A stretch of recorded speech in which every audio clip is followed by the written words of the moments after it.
सालों से अकेलेपन की ठंड में जम चुकी वो औरत अभी अभी सोफे पर लेटकर कुछ करने ही वाली थी कि धड़ाम सास बिना चेतावनी के दरवाजा तोड़ती हुई अंदर घुस आई। उसकी नजर सीधे जाकर अटक गई उस चीर के गले पर जो लगभग सीने तक खुल चुका था। औरत हड़बड़ाकर कपड़े ठीक करने लगी, लेकिन सास की जहरीली जुबान ने भी मौका नहीं छोड़ा। थोड़ा शरीर का ख्याल रखो, नहीं तो ऐसे बच्चे कैसे होंगे। कई सालों की निसंतान जिंदगी झेल रही औरत भीतर से जानती थी गलती उसकी ना हो, फिर भी सुनने वाली वही है। वो सिर झुकाकर चुप हो गई, पर दिल भीतर तक जल चुका था, क्योंकि सच तो ये था दोष उसका था ही नहीं। असल में आज उसका ओव्यूलेशन डे था और सास टाइम पर गर्भ धारण की दवा लेकर आ गई थी। औरत ने कसम खा ली आज की रात उसे पति के साथ रहना ही है। शाम को पति ऑफिस से आया तो वो भागकर उसके रास्ते में खड़ी हो गई। उसने प्यार से स्टैमिना बढ़ाने वाली दवा सामने रखी, लेकिन पति के चेहरे पर बसे घृणा ने वो पल चीर दिया। वो बिना कुछ बोले कमरे में चला गया, दरवाजा बंद। दोनों 7 साल से अलग कमरों में रहते थे, लेकिन इतनी नफरत क्यों? सच बेहद कड़वा था। औरत याली मशहूर न्यूज एंकर थी, 40 के पार उम्र, लेकिन जिस्म और करियर दोनों बेहतरीन। पर सफलता की लड़ाई में उसने सबसे निर्दयी फैसला लिया था। करियर बचाने के लिए अपने ही गर्भ में पल रहे बच्चे को गिरा दिया। ये जख्म पति किम जोंग के दिल में पत्थर बनकर चिपक गया। वो उसे कभी माफ नहीं कर पाया। अगले दिन स्कूल रियूनियन में याली ने पति का हाथ पकड़कर आदर्श कपल बनने का नाटक करना चाहा, लेकिन पति ने भीड़ के सामने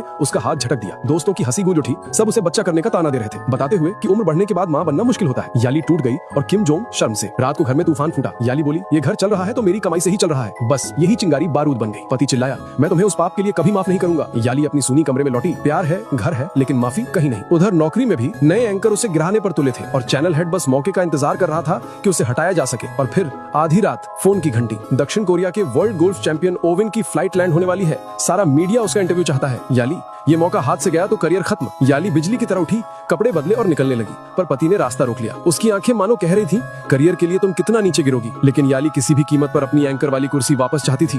वो पति को धक्का देकर एयरपोर्ट पहुंच गई। उड़ान के यात्रियों की भीड़ उतर रही थी। याली बेतहाशा ओवेन को ढूंढ रही थी और तभी एक तेज झटके से कोई पुरुष उसे टक्कर मार के गिरा देता है। याली जमीन से उठती है और उसकी सांस जम जाती है। सामने खड़ा वो शख्स कोई और नहीं, उसका पुराना प्रेमी ली योंग जुन, जिसे उसने कभी छोड़ दिया था क्योंकि उसका कोई भविष्य नहीं था। पर आज दुनिया का सबसे बड़ा गोल्फ स्टार, मीडिया का सबसे बड़ा सेंसेशन और वही इंटरव्यू जिसके लिए याली करियर बचाने लड़ रही थी।